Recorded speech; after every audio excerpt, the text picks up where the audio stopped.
সুধী বৈষ্ণব ভক্তবৃন্দ, ভক্তিপূর্ণ প্রণাম রইল আপনাদের চরণে। প্রণাম জানাই শ্রী গুরুদেবের চরণে। প্রণাম জানাই অনন্ত কোটি বিশ্ব ব্রহ্মাণ্ডের নায়ক শ্রী ব্রজেন্দ্র নন্দনের চরণে। সুধী বৈষ্ণব ভক্তবৃন্দ, ভাদ্র মাসের 14 তারিখ, 14ই ভাদ্র, সন হচ্ছে 1432।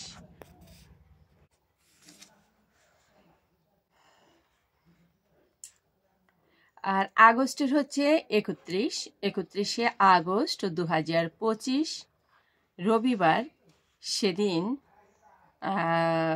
শ্রী শ্রী রাধা অষ্টমী ব্রত। সুধী বৈষ্ণব ভক্তবৃন্দ, আমরা ওই দিন সকলে রাধা অষ্টমী ব্রত পালন করব। এই আশাবাদ প্রভুর নিকট, প্রভু যেন আমাদের কৃপা করেন, আমরা যেন রাধা অষ্টমী ব্রত করতে পারি। সুধী বৈষ্ণব ভক্তবৃন্দ, আমরা রাধা অষ্টমী ব্রত কিভাবে করব সেটা হচ্ছে, শ্রীমতী রাধারানী মধ্যাহ্নে আবির্ভূত হয়েছিলেন, অর্থাৎ দুপুর 12টা পর্যন্ত। তো 12টা পর্যন্ত উপবাস করার পরে আমরা পালন করতে পারি। আর যদি কেউ চাই যে না আমরা পুরো দিন করব, তাহলে একাদশীর মতো পুরো দিন করে পরদিনও পালন করা যায়। সেদিন হচ্ছে পূর্বাহ্ন 10টা পর্যন্ত পালন, সূর্য উদয় থেকে পূর্বাহ্ন 10টা পর্যন্ত পালনের সময় করতে পারেন।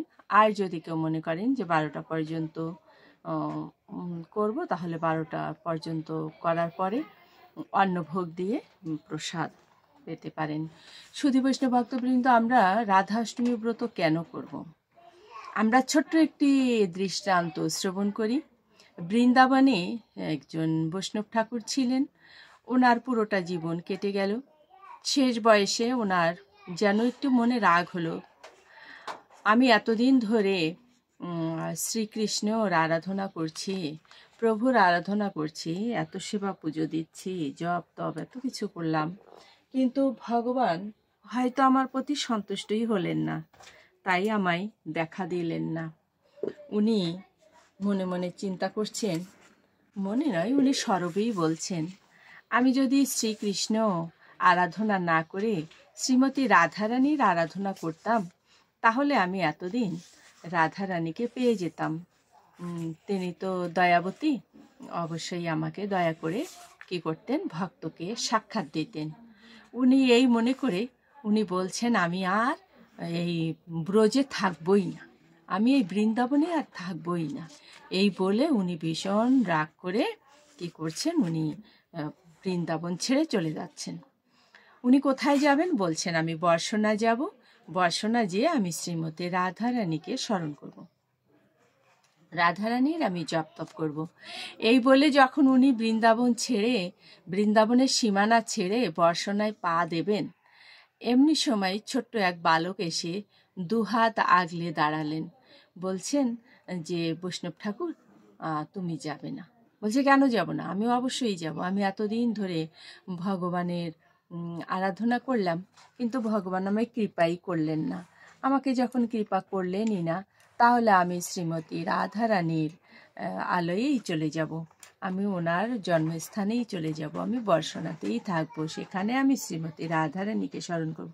বলছে, না না বৈষ্ণব ঠাকুর, তুমি যেও না, তুমি ব্রজধামে থাকো, অর্থাৎ বৃন্দাবনেই থাকো। বলছে, না আমি থাকবো না। কিন্তু তত করেই ওই সেই বালক, সুন্দর বালক বলছে, না বৈষ্ণব ঠাকুর তুমি যাবে না। এমনি করে যখন বারবার বলছে, তখন বৈষ্ণব ঠাকুরের ভীষণ রাগ হলো। বলছে, এই তুই কে রে?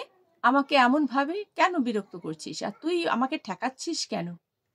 তখন সেই বালক মুরলি করে ত্রিভঙ্গর ঠায় দাঁড়িয়ে বলছেন, দেখো আমি কে। সুন্দর সেই মুরলি হাতে গোপ বালক দাঁড়িয়ে আছেন ত্রিভঙ্গ ঠায়ে, স্বরূপে দাঁড়ালেন। আর বৈষ্ণব ঠাকুর নয়ন ভরে সেই রূপ দর্শন করে চরণে পড়ে গেলেন। আমি এতদিন ধরে তোমায় ডাকছি, প্রভু তুমি আমায় কেন দেখা দিলে না, আর আজ তুমি কেন দেখা দিলে?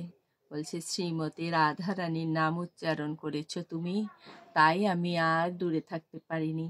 শ্রীমতী রাধারানীকে স্মরণ করলে কোনো ভক্ত ভগবান আর দূরে থাকতে পারেন না।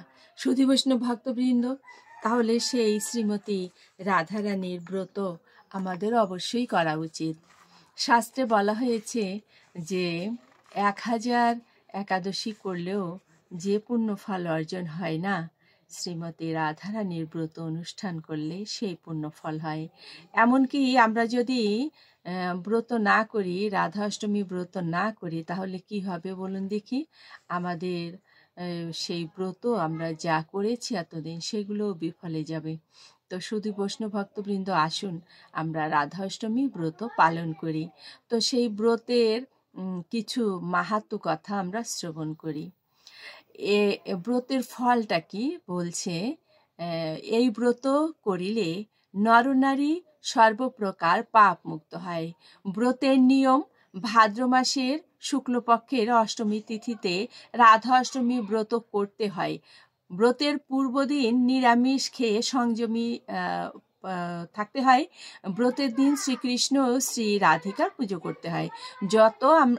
যদিও আমরা রাধা অষ্টমী ব্রত করব, কিন্তু পুজো করবার সময় আমরা যুগলে আরাধনা করব, অর্থাৎ শ্রীমতী রাধারানী ও শ্রীকৃষ্ণ সহ আমরা পুজো করব। ওই দিন ললিতা, বৃন্দা, অষ্টসখী, বৃষভানু, নন্দ প্রভৃতি পূজা করতে হয়। রাধা নামের সাথে কৃষ্ণ নাম যোগ করে জপ করতে হয়। ব্রতকথা সকলকে শুনতে হয়। ব্রতকথা শুনে সেদিন থেকে পরের দিন বৈষ্ণব সেবা করিয়ে পালন করতে হয়। আর যদি কেউ চায় তাহলে ওই ব্রতের দিন মধ্যাহ্ন পর্যন্ত উপবাস করে সে পালন করতে পারে।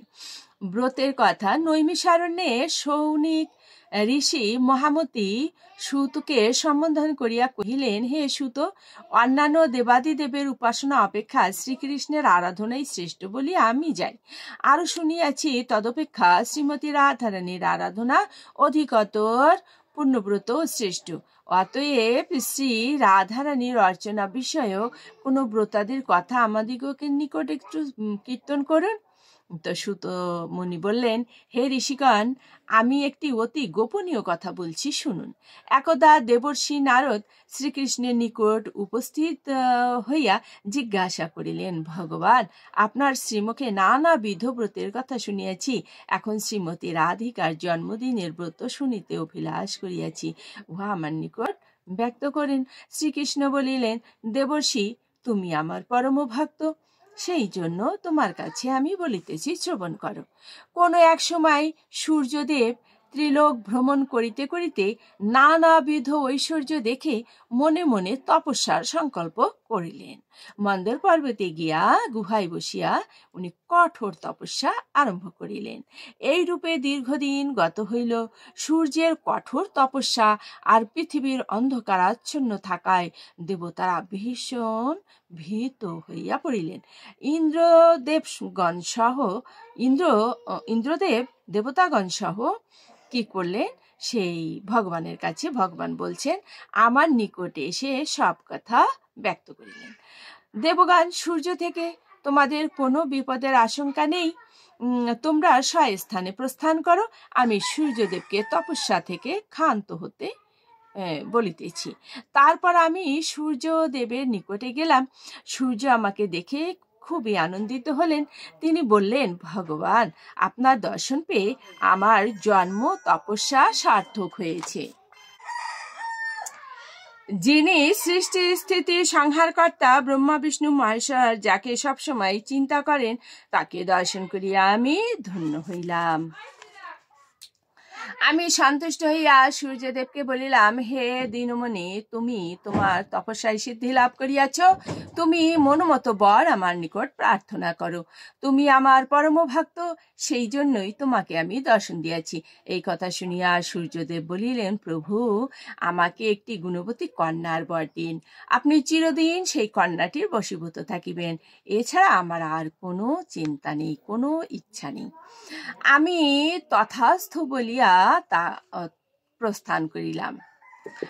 তো তিনি সেই ত্রিলোকে আমি একমাত্র শ্রী রাধিকারই বশীভূত, শ্রীমতী রাধা, এবং আমার ভিতরে কোনো ভেদ নাই। আমি পৃথিবীর ভার লাঘবের জন্য বৃন্দাবনে নন্দালয়ে অবতীর্ণ হইলাম। এবং বৃষভানু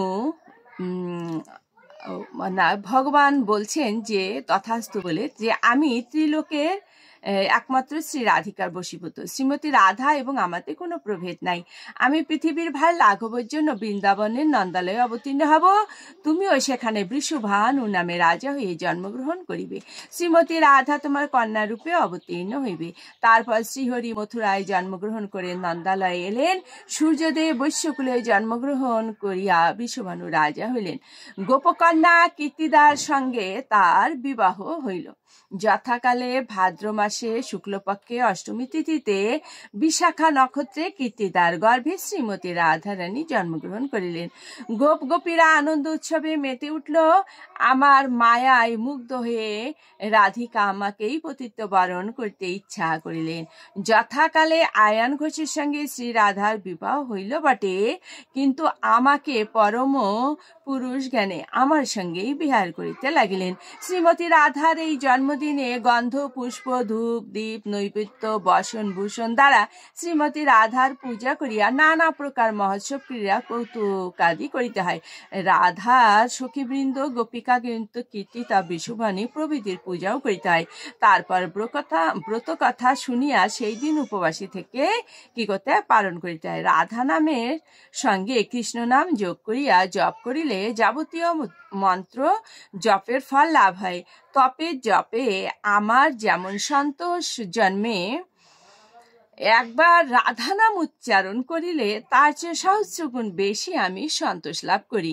এই ব্রতের অনুষ্ঠান সর্ব দুঃখ দূর হয় ও পরম শান্তি লাভ হয়, ধনৈশ্বর্য পূর্ণ হয় এবং সব স্থানে বিজয় লাভ হয়। ভক্তের কাছে এই ব্রতের কথা প্রকাশ করিলে সমস্ত অমঙ্গল দূরীভূত হয়, কিন্তু ভণ্ড পাষণ্ড ভক্তিহীন নাস্তিকের কাছে প্রকাশ করিলে অমঙ্গল হয়। শ্রীকৃষ্ণের কাছে এই ব্রতর কথা শুনে নারদ মঠে এই ব্রত প্রচার করলেন এবং রাধা কৃষ্ণে জপ করতে করতে ষষ্ঠাঙ্গে প্রণতি স্থানে প্রস্থান করিলেন। শ্রী শ্রী রাধা অষ্টমী ব্রত কথা সমাপ্ত। সুধী বৈষ্ণব ভক্তবৃন্দ, আমরা যেদিন রাধা রানীর উপবাসটা করব, অর্থাৎ রাধা অষ্টমী ব্রত করব, সেই দিন আমরা এই ব্রত কথাটি শ্রবণ করব। সুধী বৈষ্ণব ভক্তবৃন্দ, সকলে ভালো থাকবেন এই আশাবাদ প্রভুর নিকটে রেখে সকলে দীর্ঘায়ু ও সুস্বাস্থ্য কামনা করে রাখছি। জ্ঞান তিমিরান্ধস্য জ্ঞানঞ্জন শলাকয়া চক্ষুরুন্মীলিতং যেন তস্मै শ্রী গুরুবে নমঃ। নমো বিষ্ণুপাদায় কৃষ্ণপৃষ্ঠায় ভূতলে শ্রীমতে মহানাম স্বামিনীতে নমামিহে। বাঞ্ছাকল্পতরুভ্যশ্চ কৃপা সিন্ধুভ্যেব চ পতিতানাং পাবনেভ্যো বৈষ্ণবেভ্যো নমো নমঃ। গুরু কৃপা হি কেবলামি, গুরু কৃপা হি কেবলামি, গুরু কৃপা হি কেবলম। ওম তৎসৎ। ওম নমো ভগবতে বাসুদেবায়, নমো ভগবতে বাসুদেবায়। ওম শান্তি, ওম শান্তি, ওম শান্তি, শান্তি শান্তি।